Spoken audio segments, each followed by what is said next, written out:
جب اللہ کسی سے ناراض ہوتا ہے تو اسے اپنے سے غافل کر کے کسی ایسی چیز کی طلب میں لگا دیتا ہے جو اس کی قسمت میں نہیں ہوتی۔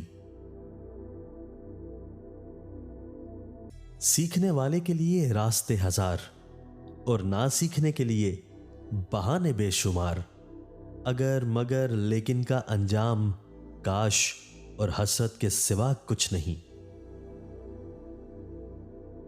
محبت کرنے والے انا کو توڑنے کی کوشش نہیں کرتے، وہ مان رکھتے ہیں اور وہ مان جاتے ہیں۔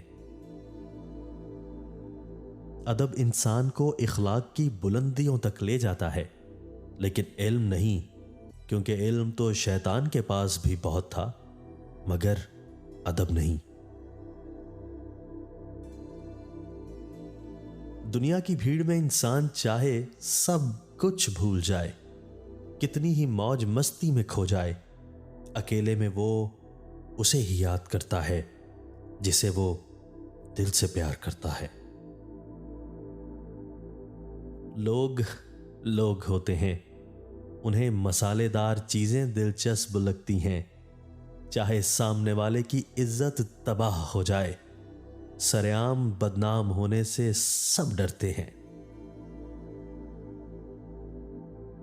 ضروری نہیں کہ ہر لکھا جانے والا لفظ پڑھنے والے کے معیار کے مطابق ہو، لکھنے والا اپنی کیفیت جبکہ پڑھنے والا اپنی کیفیت میں ہوتا ہے۔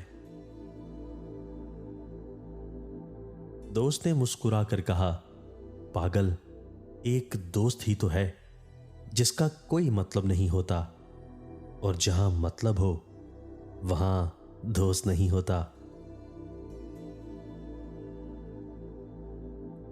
زندگی میں ایک ایسا وقت بھی آتا ہے جب انسان ہر رشتے کی حقیقت سے واقف ہو جاتا ہے، تب کچھ لوگ تو دلوں میں اپنی جگہ بنا لیتے ہیں اور کچھ لوگ ہمیشہ کے لیے دل سے نکل جاتے ہیں۔